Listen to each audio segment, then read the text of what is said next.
Welcome back to the Cheap Heat Productions podcast.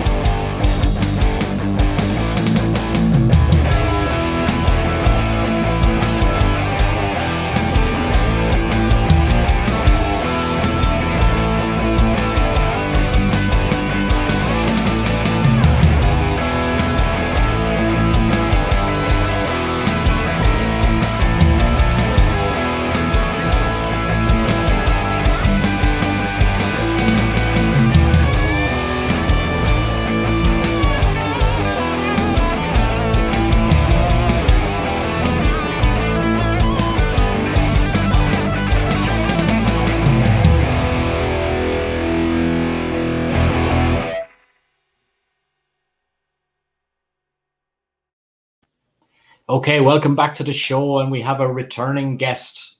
Hello. I love your intro music, by the way. It makes me dance. I love it. Yeah. Big shout out to my good friend Kevin Mullally. I was just helping him earlier write his best man speech for our good friend Thomas's wedding this weekend. So he was asking me for some tips. There was a lot of things I said to him that he couldn't use, but I helped him nonetheless. And I think we have a good plan to scare Thomas at the speeches this weekend. Uh-oh. Sounds like a good time. Yeah, it's going to be a long day of drinking anyway, which we like here anyway, so it's going to be cool. Isn't that all you guys do over there? Pretty much, yeah. I need to come. The typical stereotype is true. Okay, cool. Okay. Like I said last time, I'm like 40% Irish, so. Yeah, we're going to do that family tree thing, and we're going to get it sorted and let the viewers know what's going on. Okay, the last time you were on, we were talking about Chris Benoit and the murder case around that. So we decided that we're going to focus on your expertise and my expertise, which would be murder and wrestling, and we're going to merge them together for a couple of shows. And got a few things that we've got in the pipeline that I haven't even told you yet, but I just need to pick, because the world of wrestling, there's a lot of dark, murky stories that I kind of told you about, like.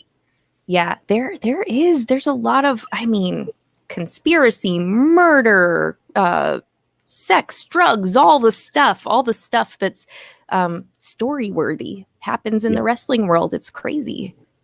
It's like the kind of rock and roll lifestyle as well, the wrestling world. It is, yes. Mm-hmm. Yeah. Well, today we're going to talk about Jimmy Superfly Snuka and the case of his partner that was found dead in a hotel room.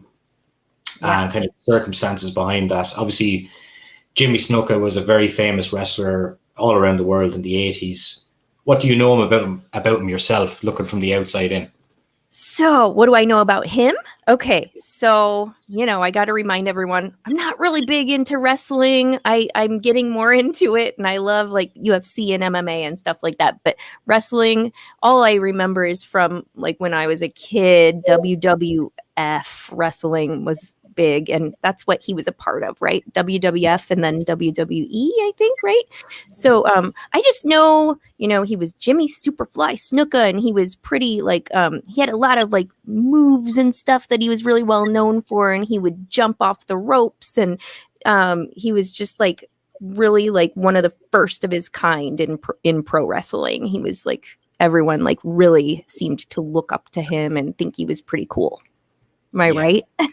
You're right. But he was in wrestling around the time in the 80s, like rock stars, like people in Hollywood. There was drugs, there was drink, there was that life on the road. And these guys would be on the road for 300 days a year. Like, so all that kind of stuff catches up with you if you're living in the fast lane, really.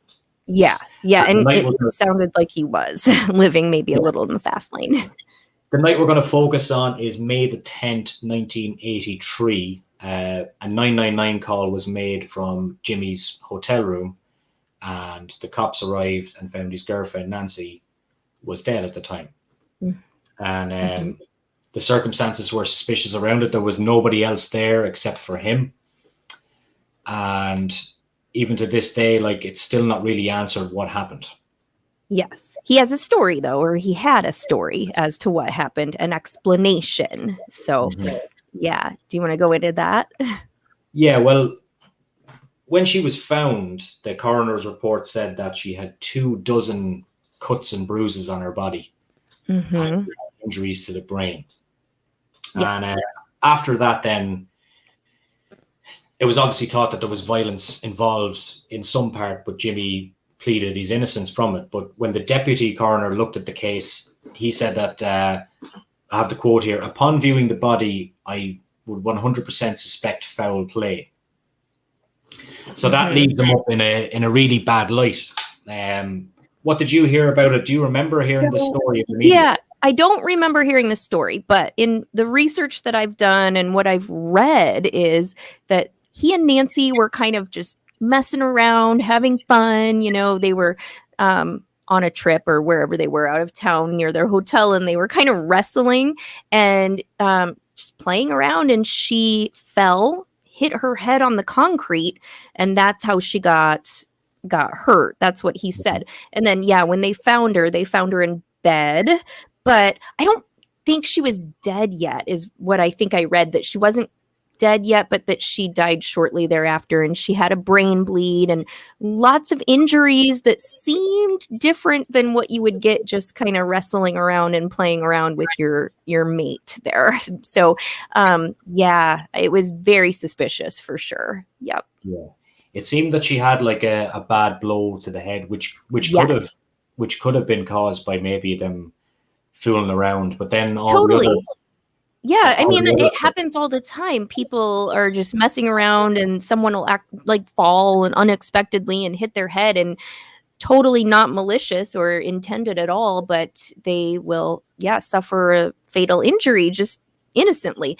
But yeah, she had other injuries though besides the really traumatic brain injury. So yes, cuts and scratches and all sorts of stuff. And but yeah, his story was that they were just kind of rolling around on the ground, messing around, and that they were just playing around and that she got hurt. But they had a really volatile relationship, and in the weeks before this happened, there were a lot of red flags in their relationship, and it just seems like, maybe there was a little more going on, and it definitely, a lot of people think, that it was foul play. So, yeah.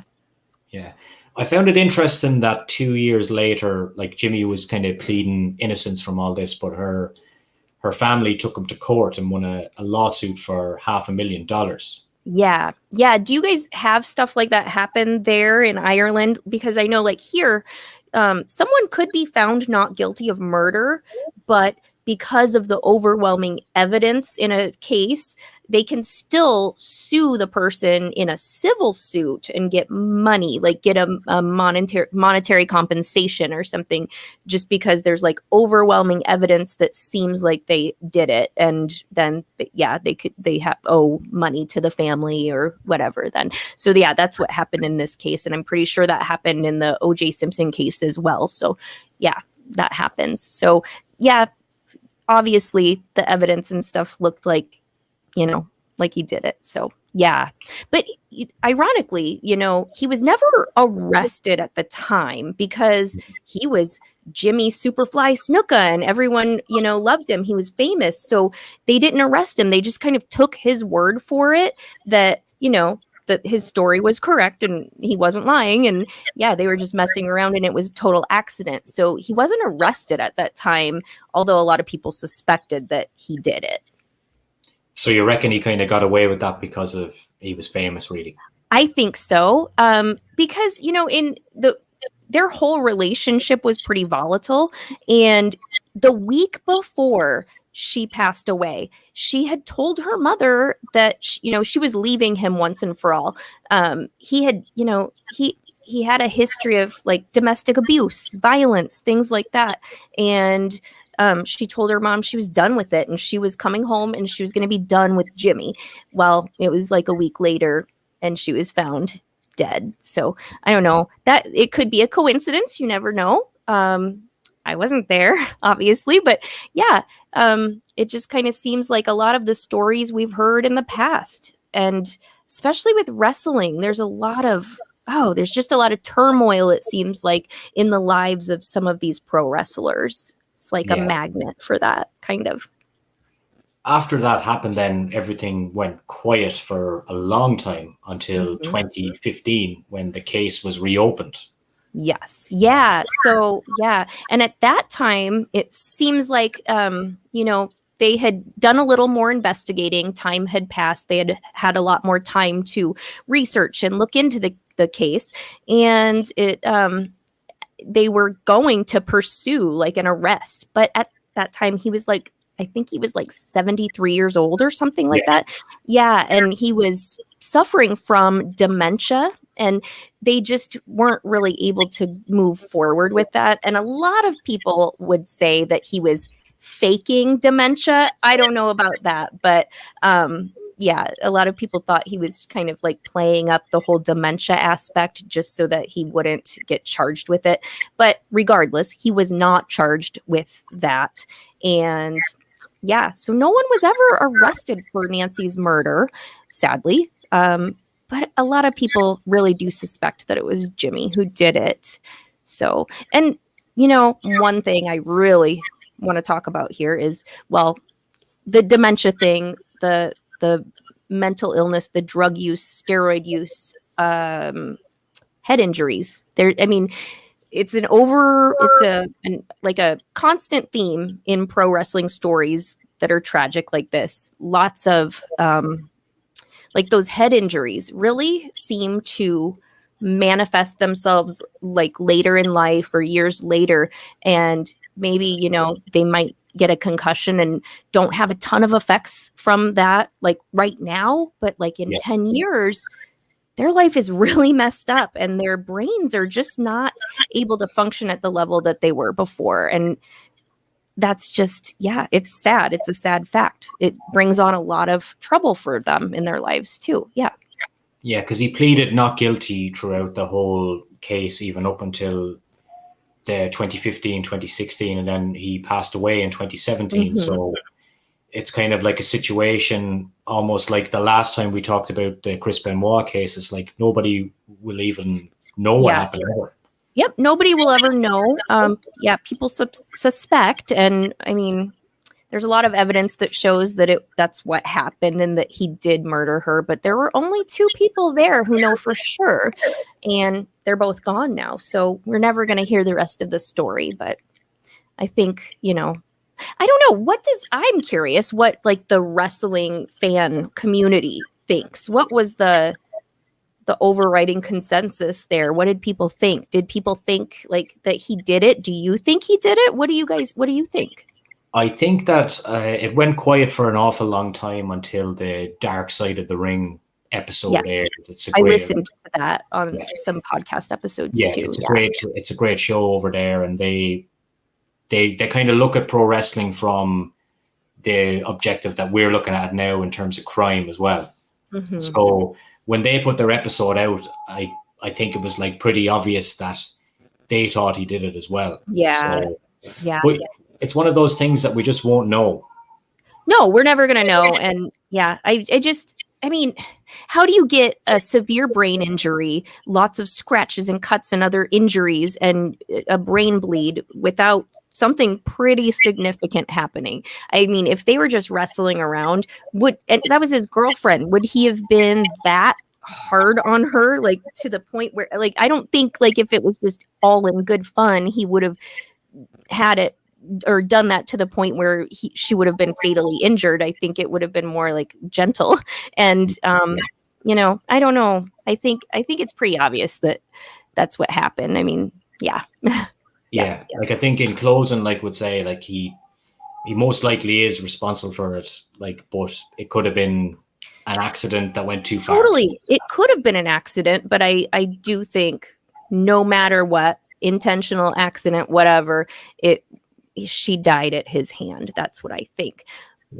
But there's a lot of stuff that plays into maybe why he had those issues with violence and anger management and stuff like that. And I definitely think it goes back to head injuries and drug use and stuff like that. I just don't think that he was functioning at full capacity. Maybe I don't think I think a lot of these wrestlers who have had, crazy stuff happen in their lives or erratic behavior or things like that, I think it all kind of goes back to numerous concussions, just head injury after head injury, and it really changes who they are as a person overall. It's just not an easy life. So, yeah.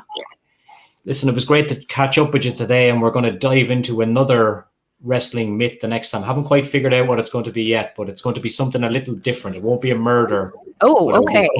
It'll be something sinister from the wrestling world anyway. I love dark and sinister. I'm there. I'm all for it. Brilliant.